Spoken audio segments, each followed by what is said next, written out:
Good evening, ladies and gentlemen. On behalf of the family of Helen Keller, the Helen Keller Foundation for Research and Education, and its president, Dr. Robert Morris, and our partners at the Bright Focus Foundation, I would like to warmly welcome you to the 2025 Helen Keller Prize for Vision Research.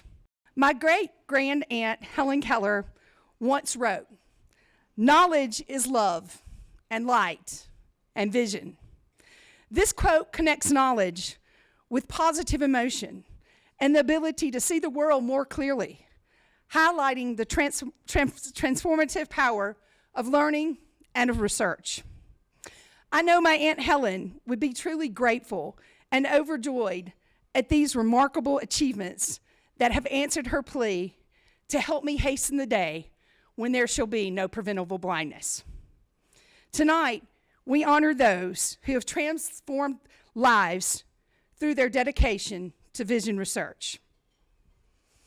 It's only once a year that I get to introduce two very special people who give of their time and their expertise as they co-chair the Helen Keller Prize for Vision Research Committee. Tonight is a pleasure to welcome to the podium my dear friends, Dr. Nick Delamere and Dr. Joe Hollyfield. Good evening. I had no idea that that light would be so bright. Welcome, everyone. Nick and I are co-chairs of the Scientific Advisory Committee, and I would like to thank the committee for all the hard work that they do each year. We've gotten, over the last few years, somewhere between 20 and 40 nominations. The committee, each member of the committee sees every one of those nominations. They rank them, and then we get together to discuss the top 4 or 5 individuals each year. The committee, I would like to ask each of the committee members to stand. I can't see beyond the glare in my face, but Dean Bach, Bella Anand Apte, I can't see anyone else. Where? Bronwyn, yes, Bronwyn. One of our committee members I'd like to mention specially, Terry Young, who served for about 10 years now, but she's the new president of ARVO next year.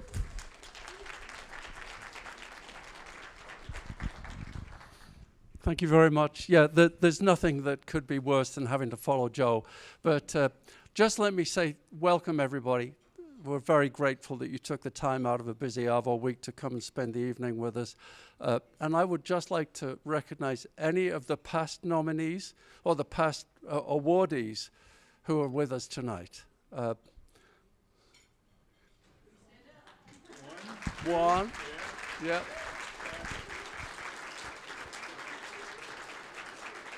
Thank you very much. Dr. Robert Morris has been a guiding light for my family as he has so effectively aligned the name of Helen Keller with solutions to blindness, something that my family, especially my grandmother, Patty Tyson Johnson, desperately wanted. I met Dr. Morris when I was 19 years old, and I'll be 55 tomorrow.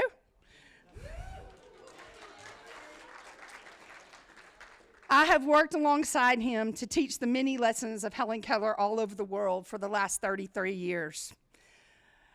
But I think I've learned a lot of lessons from Dr. Morris too. He reminds me so much of my Aunt Helen, and that he is someone who is passionate about his work, and he strives to make a positive difference in the world around him. Please welcome to the podium Dr. Robert Morris, President of the Helen Keller Foundation for Research and Education.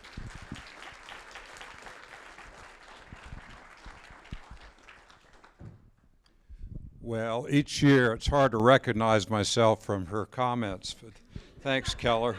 Welcome. Welcome to the 2025 Helen Keller Prize ceremony. We have 2 news items to share with you. First, you'll soon see on clinicaltrials.gov our trial of laser treatment to prevent retinal detachment. This is the culmination of 25 years of research at the foundation, and to our knowledge, it's the first ever trial of retinal detachment prevention since lasers were introduced in 50 years ago for retinopexy. Secondly, we're returning our name, the Helen Keller Foundation for Research and Education, to its original name, the Helen Keller Eye Research Foundation. Because Keller and her cousins are expanding our education program into an entirely new Helen Keller Education Foundation, teaching all things Helen Keller. This will be the only Helen Keller named organization whose primary mission is teaching the Helen Keller legacy. It's very exciting, and the new foundation will be based in their hometown of Tuscumbia, Alabama, Helen's birthplace. Look for their fabulous new website in the next few months. Now, how many people, isn't that great? How many people, show of hands, know what skeet and trap shooting is? Yeah, America wins the Olympic event oftentimes. And it's my hobby. And I was taking skeet shooting lessons a few weeks ago in San Antonio with the world champion. And he was teaching me and two other fellas. And a guy named Gary from Oklahoma wasn't doing too well. And Mr. Shima said, Gary, you're getting older. You're going to have to change your shooting techniques. Before he could say anything, Shima's assistant came up and said, no, Gary, you're not getting older. You're already there. So as we award the Helen Keller Prize for Vision Research 31 years after its inaugural presentation to Dr. Arnold Patz, we've grown older, and so has the Helen Keller Prize. But it has grown stronger with age, benefiting from the accumulative wisdom of those who have taken such wonderful care with it. We're certain that Helen Keller would be pleased with her prize and with the prize selection committee and with the entire group of Helen Keller laureates. Thank you for attending this year's ceremony.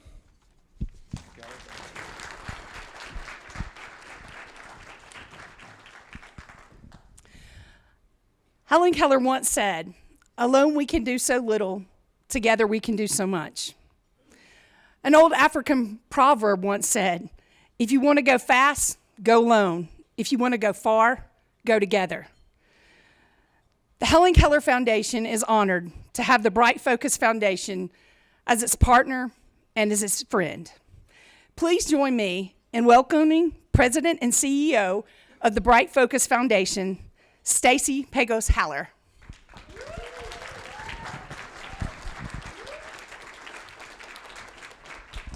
Thank you, Keller. Oh man, Joe, you're right. And here we're all with eyes, right? And they got it right on me. It's that new lighting. So forgive me if I have to look down a little bit more.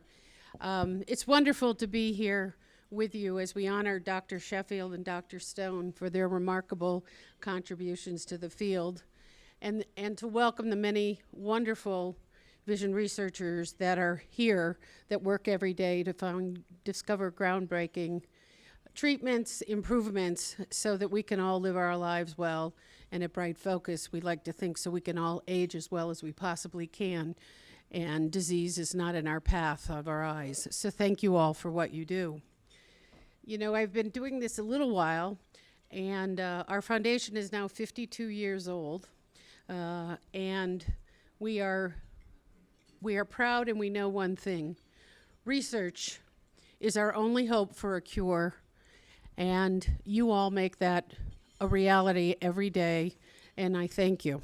And for myself and the 500,000 donors we have that trust in us with the help of our scientific review committees to make smart decisions every year.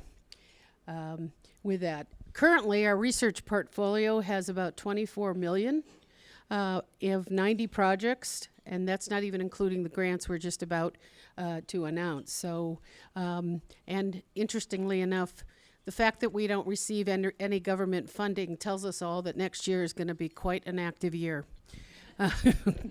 I wish it wasn't for the reasons in front of us.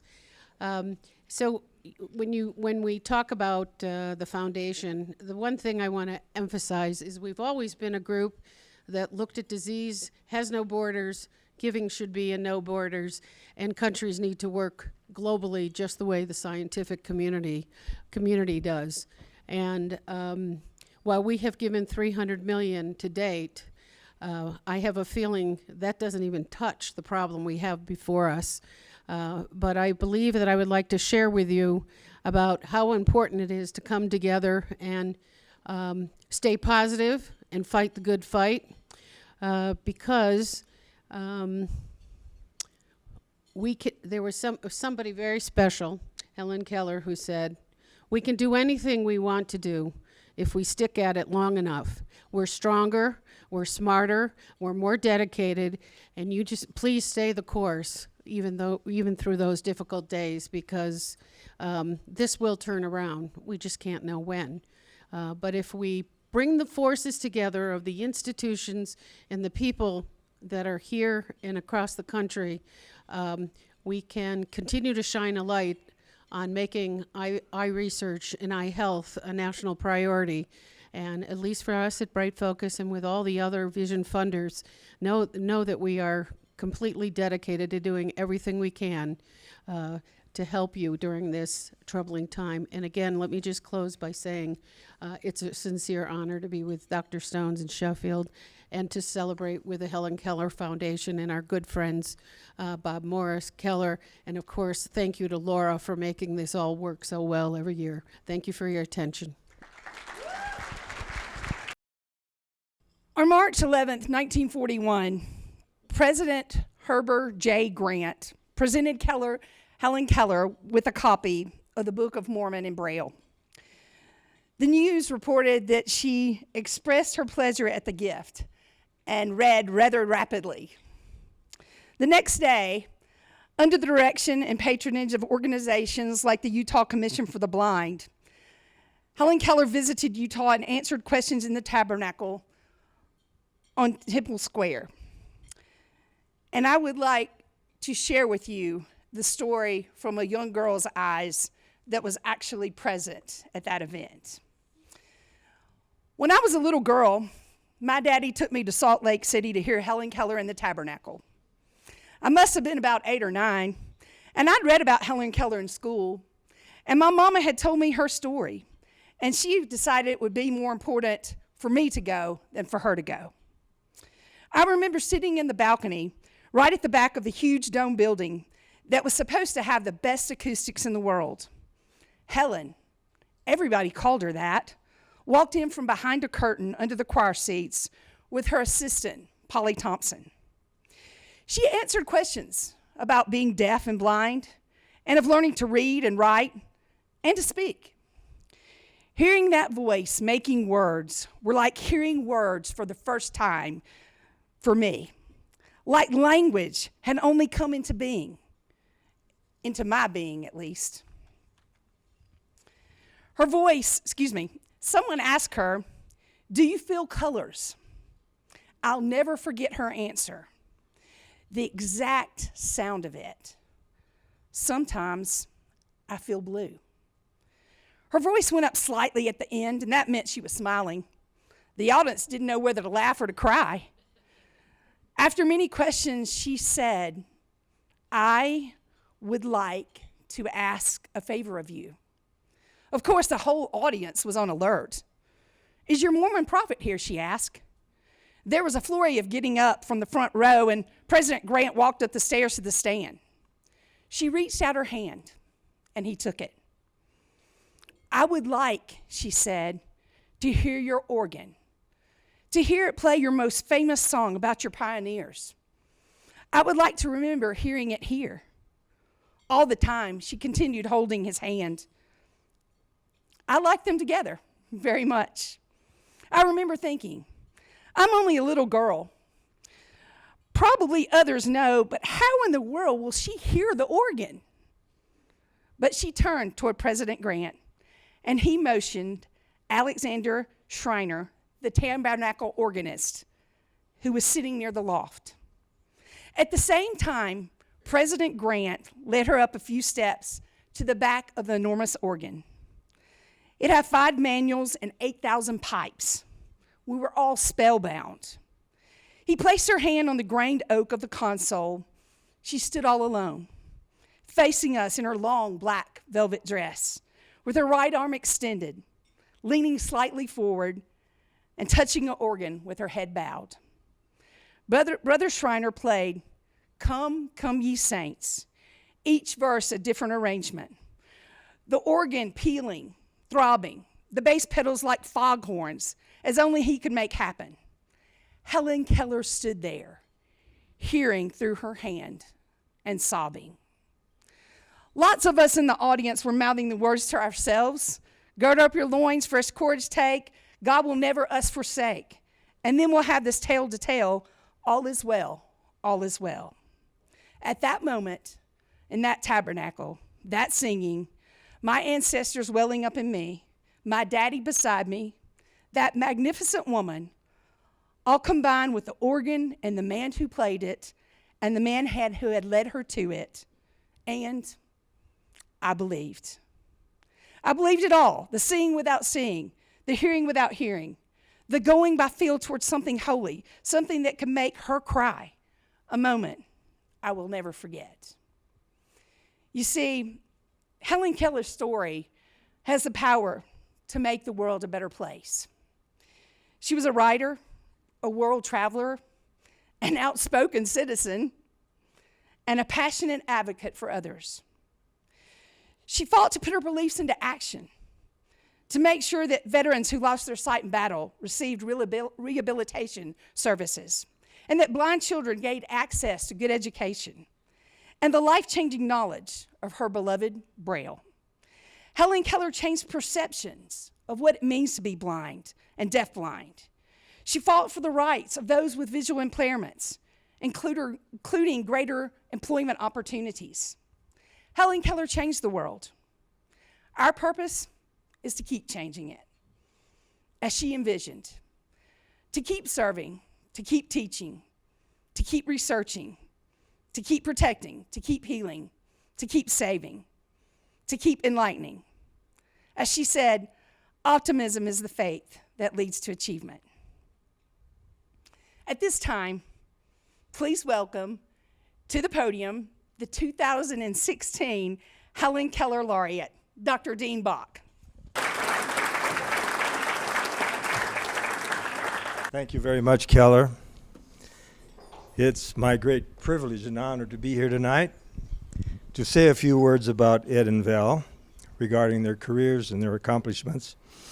And it would be challenging indeed to think of 2 clinician scientists who could possibly be more synergistic than the 2 of these people. Beginning with their education, they both earned their Ph.D. degrees in 1983. They both earned their M.D. degrees in 1985. Val at the University of Chicago, Ed at Baylor. They then did their residencies, Val at UC San Francisco, Ed at Baylor. And in 1990, they were both appointed faculty members at the University of Iowa. Starting in 1991, they began their collaborations. 166 papers later, we sit here tonight. And that's only the beginning of their publications because they had many other collaborators as well. Thus began 2 distinguished and highly influential careers in genetics, cell biology, animal modeling, and inherited retinal disease.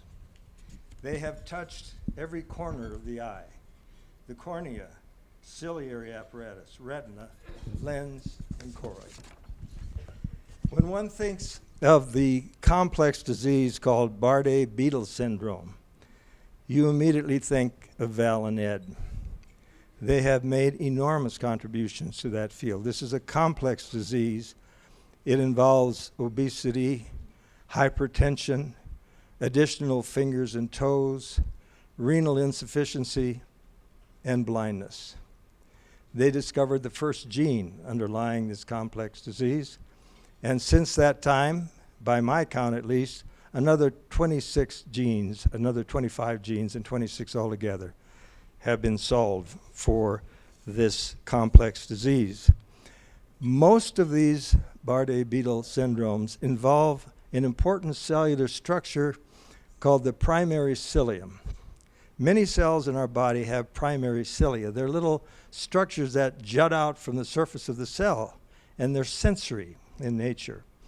And they are the thoroughfare for the trafficking of many molecules that move to and fro, very much like automobiles at a complex interchange, freeway interchange.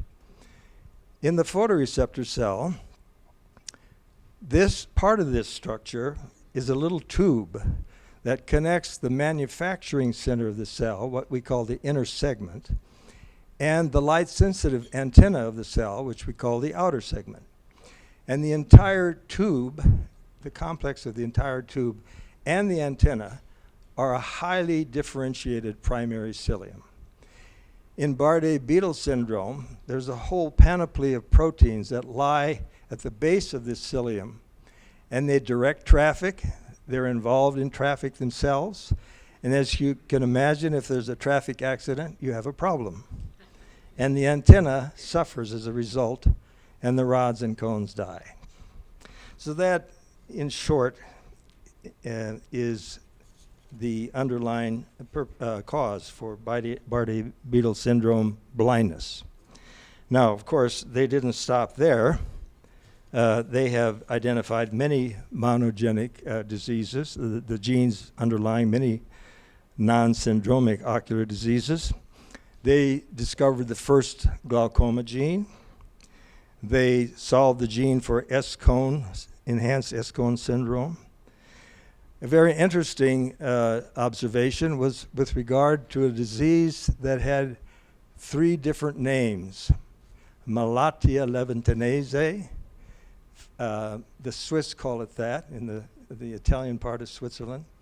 And I noticed that Dr. Aon is here tonight, and she was part of that wonderful work. It turned out that these 3 diseases, Malatia levantinese, Doyne's honeycomb dystrophy, and dominant radial drusen, are all caused by the same mutation.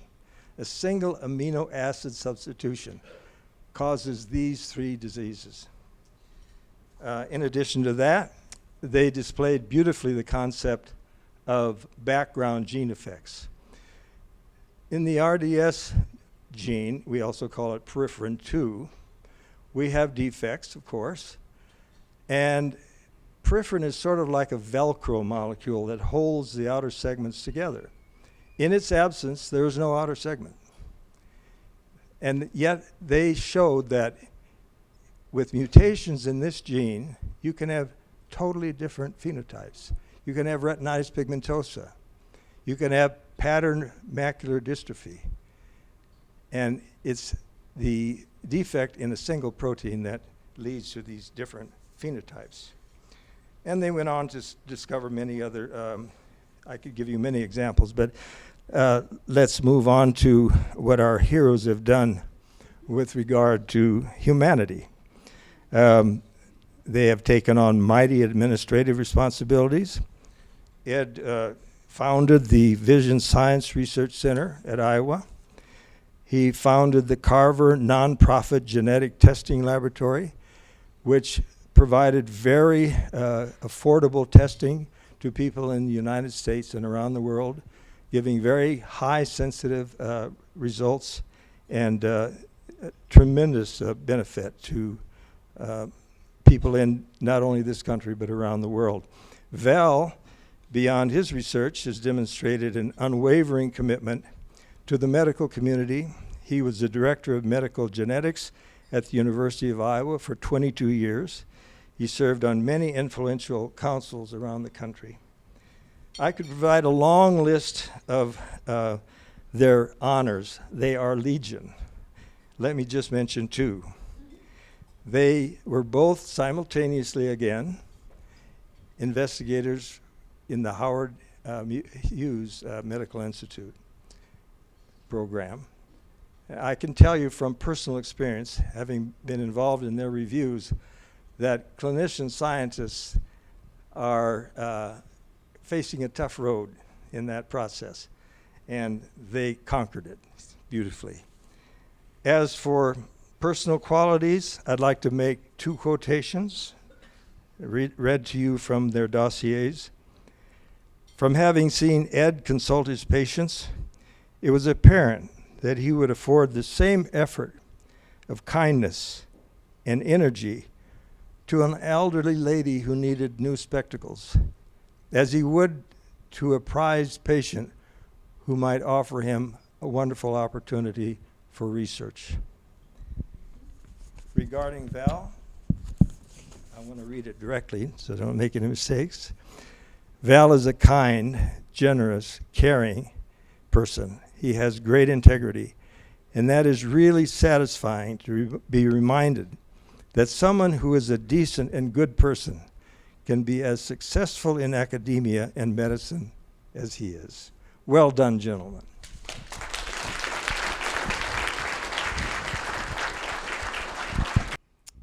Well, without further ado, it is my great pleasure to present to you the 2025 Helen Keller Prize for Vision Research Laureates, Dr. Val Sheffield and Dr. Ed Stone.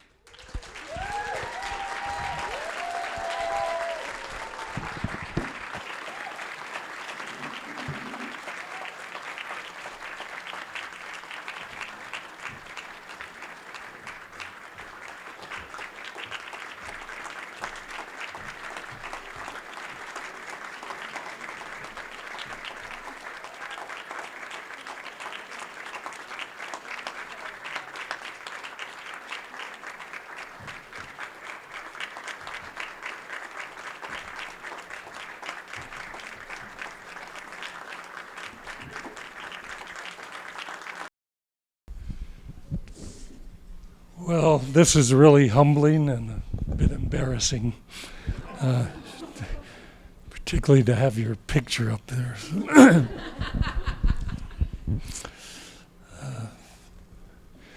Let me start by reading this quote from Helen Keller. This is from an e-book put together by the Helen Keller Foundation, as you see at the bottom of the slide here. It says, as such an inspiring figure, Helen traveled worldwide telling others of her life story and sharing her feelings of optimism. One event early in her travels illustrated Helen's unwillingness to give up. After years of voice training in 1913, Helen would give her very first lecture. As Helen walked on the stage, she hesitated, forgetting her voice lessons. Helen began to lose control of her tone and ran off the stage, crying. The audience, however, was understanding, and Helen found courage and optimism within herself and returned to the stage, finishing her presentation. Helen did not let obstacles stop her, and she continued giving lectures in front of thousands of people until nearly the end of her life. I like this story for two reasons. The first being Helen showing courage. And if Helen can, who is blind and deaf, can show courage and overcome obstacles, then so can we. The second reason I like this story is I can relate to it. I've given many speeches, and sometimes I feel like not showing up or running off the stage, including this speech. So if I run off the stage, I hope you'll be understanding.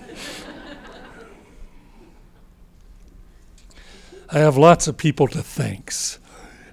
First, I'd like to thank the Bright Focus Foundation and the Helen Keller Foundation. These are two amazing organizations that do much for blindness research. In the case of the Helen Keller Foundation, also for deafness.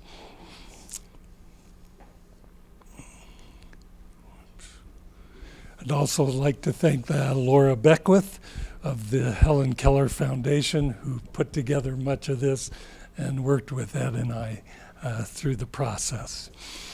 I'd like to thank Keller Johnson Thompson here for all she's done and for presenting this award. I'd like to thank Dean Bach for that tremendous speech he gave summarizing our work. He talked about Bardet-Biedl syndrome better than I could. So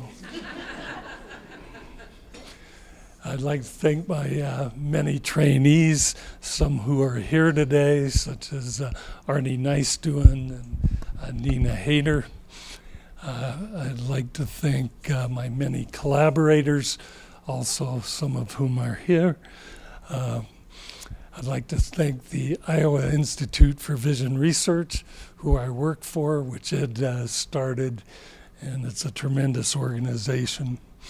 I'd like to thank my wife, Kristen, for her support. I couldn't have done this without her. We've been married for 50 years. Of course, we were 9 when we got married. I'd like to thank my children and grandchildren who make life worth living, and the funding agencies who supported me, the Howard Hughes Medical Institute, the Carver Charitable Trust, and the National Institutes of Health.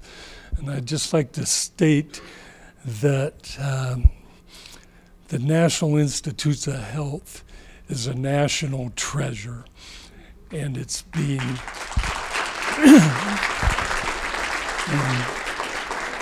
and it's currently being harmed. This is a list of some of my trainees on the left, or on your left, and some of my collaborators on your right. And this is the Iowa Institute for Vision Research, and you can see that there are a lot of people involved, and so it's not just Ed and I that do this work. And I'd like to thank especially Ed Stone for his collaboration with me all these years. Without Ed, I wouldn't have had the career I've had.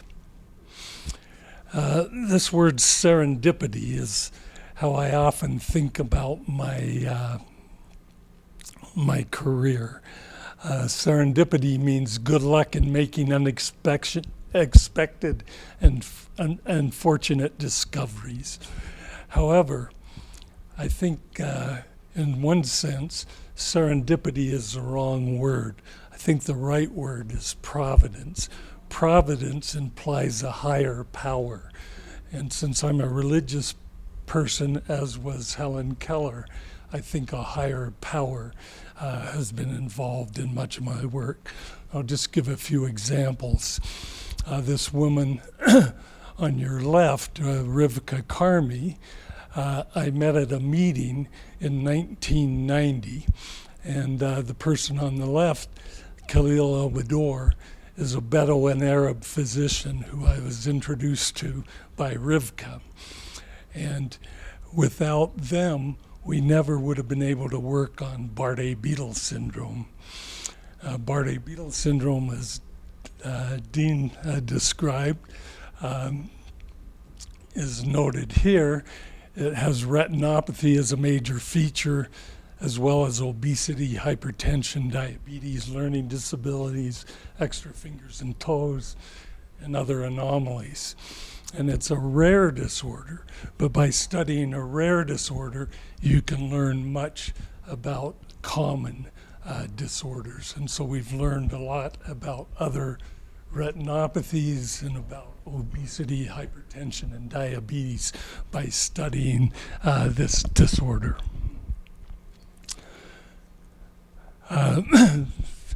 This just reminds me that our work starts with, it often starts with a patient or a family of patients, and I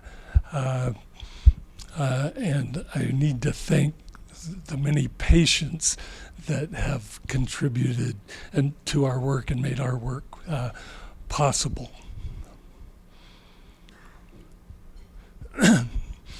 This was Ed and my first paper together, and this is to remind me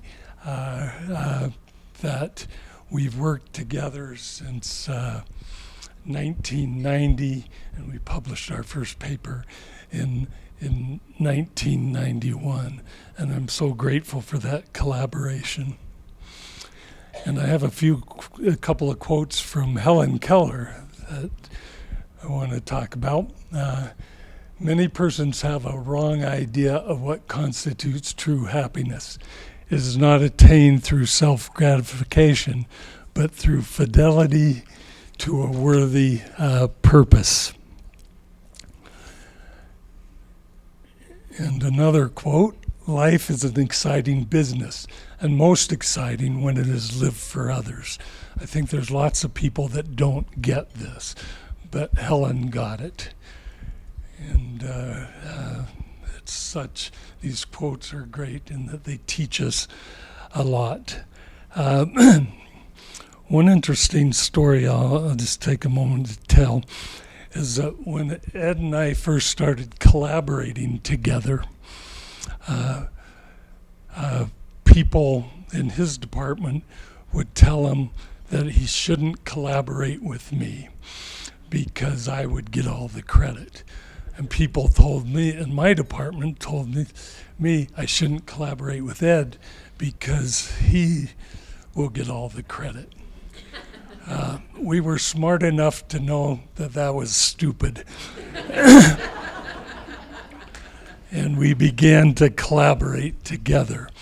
And one time, we went to a meeting in Chicago together, and we were at this meeting, and the speaker was Joel Goldstein. Joel Goldstein won the Nobel Prize along with Mike Brown, and they collaborated together their whole career. They won the Nobel Prize for working out the importance of cholesterol and heart disease. And we were walking along. Joel Goldstein was a speaker at this meeting. We were walking along the streets afterwards, and there was Joel Goldstein, and Ed said, let's go talk to Joel Goldstein. That's the way Ed is. I'm kind of shy, and I wouldn't have done it, but Ed did. And Ed told Joe about our collaboration and asked Joe what he thought about that. And Joe said, it's the only way to do it. And so I'm so grateful for that. Now, I've written a few hundred papers, and I've only written one commentary, but I did write this commentary.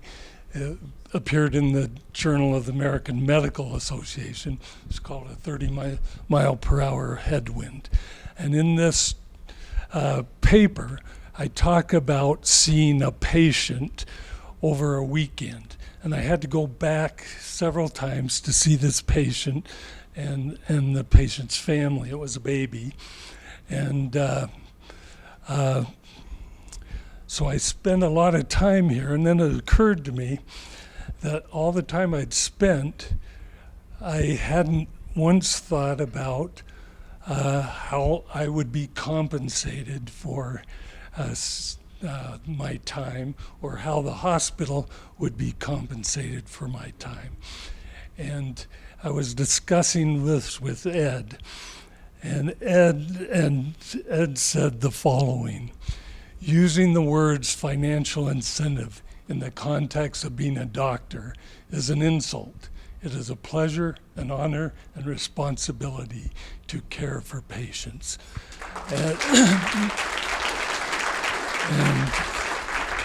And that's one thing that Ed really believes, and he's spent his whole career trying to make testing for eye diseases and treatments for eye diseases cost effective.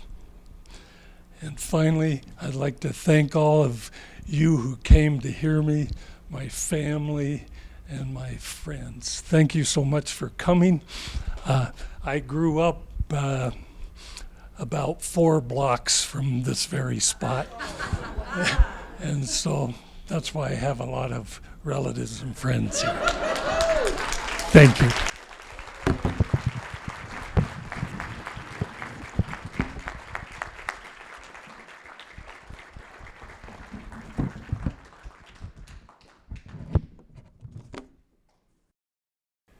I'm sure many of you through the night have said to yourself, I'm glad I didn't have to follow that.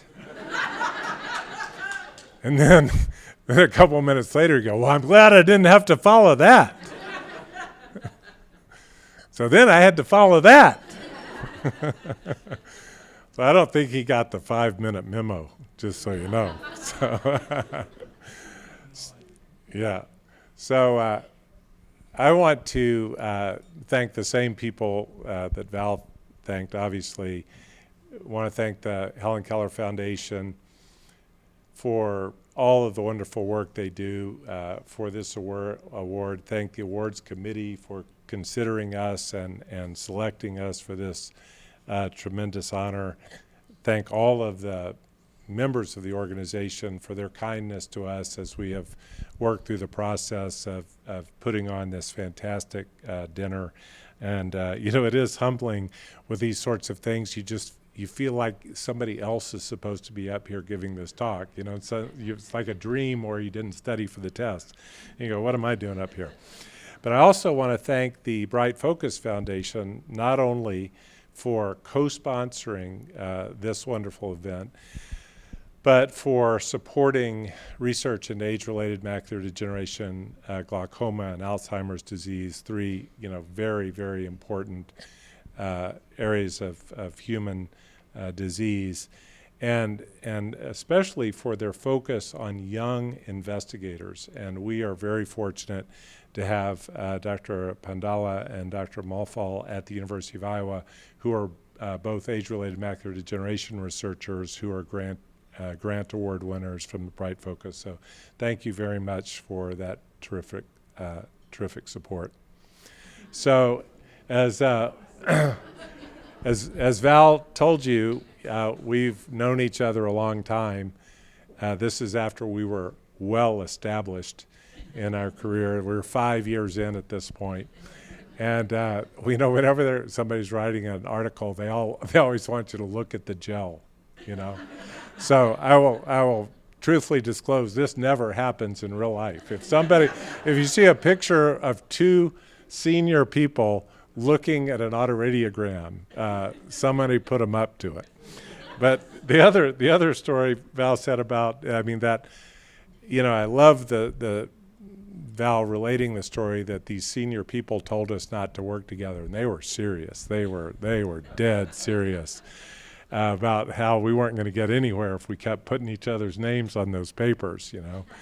And but the thing he didn't tell you is that whenever we went to a genetics meeting, somebody would come up to me and say, "Are you Dr. Sheffield's fellow?" and I'd say no. And then if we went to an ophthalmology meeting, people would come up to him and say, "Are you Dr. Stone's fellow?"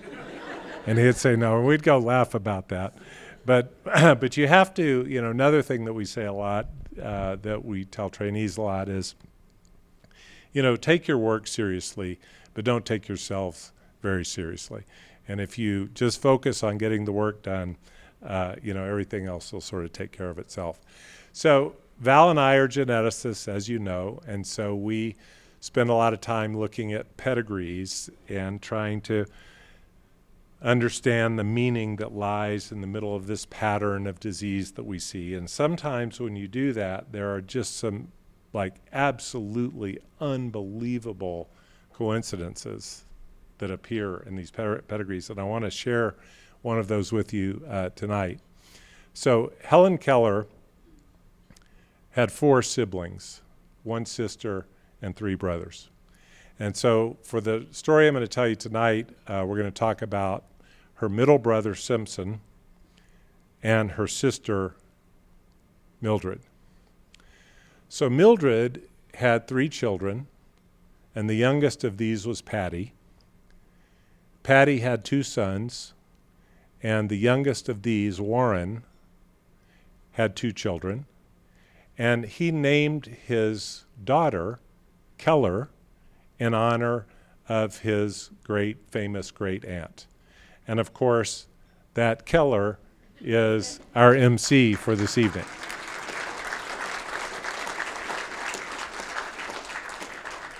Okay, so if we go back up to the top now and talk about her middle brother, Simpson.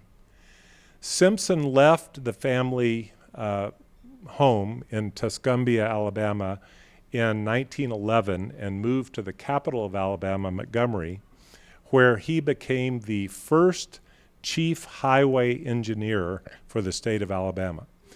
And so he designed a bunch of the major bridges and highways that are still serving the citizens of Alabama today. And this bridge over the Tennessee River is not far from Tuscumbia when it was built and was named for Simpson Keller. So Simpson, when he moved to Montgomery in this capacity of chief highway engineer, needed an appropriately important dwelling for him and his wife. And so he built this house on Felder Avenue in a part of Montgomery now known as Old Cloverdale. And that was the place to be. That was where F. Scott Fitzgerald and Zelda lived, and the Roaring Twenties and all that. That was all up and down Felder Avenue. And he lived there for the rest of his life. Simpson died in 1925. And when he died, his wife Annie moved back to Tuscaloosa to be with her family and put the house up for sale. And so this young couple, Milton and Nina, bought the house. And Milton and Nina were my grandparents. And so my father was also named Milton. And so Milton, my father, grew up in Simpson Keller's home until 1942 when he went to West Point.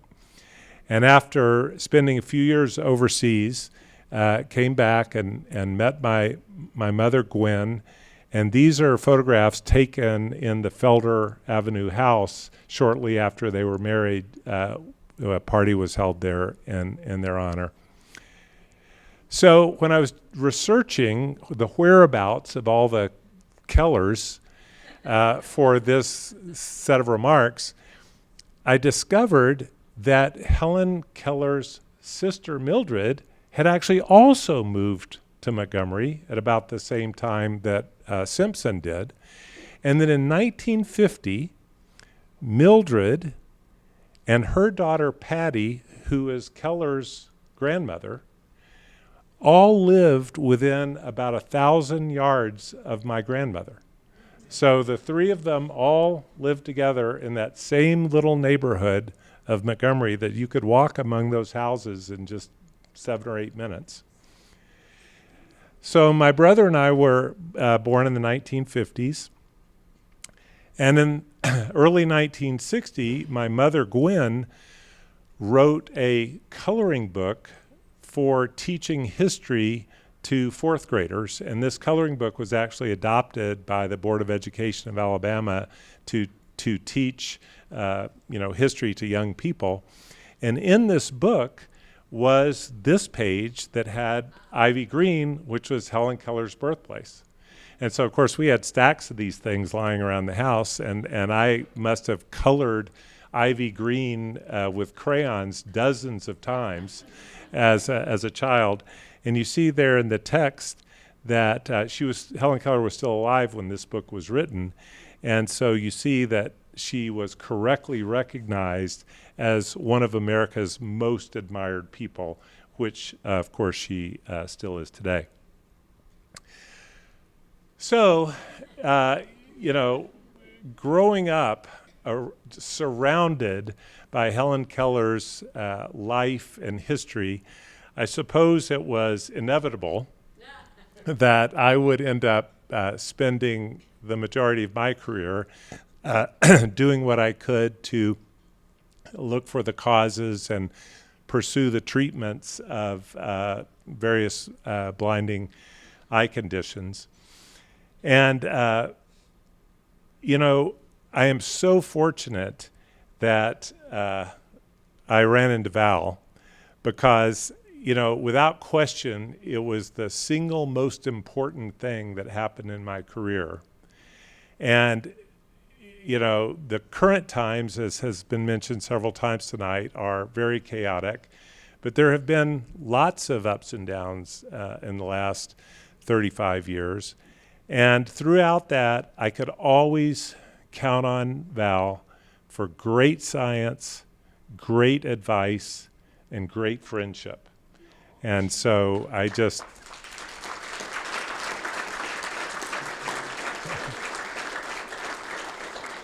So I want to add my thanks to, there are many of our trainees have now colleagues, very senior people now themselves who have gone off to make tremendous contributions to the world. We're so proud of them and appreciative of what they have taught us and what they have done. And we're so appreciative that you have taken time out to be with us tonight. So thank you very much for that. And then my wife, Mary, and I have only been married 44 years because we got married at the usual time. and so I want to thank her for her tremendous love and support for our long time together. And thank you all. Good night. Thank you all so much. Congratulations.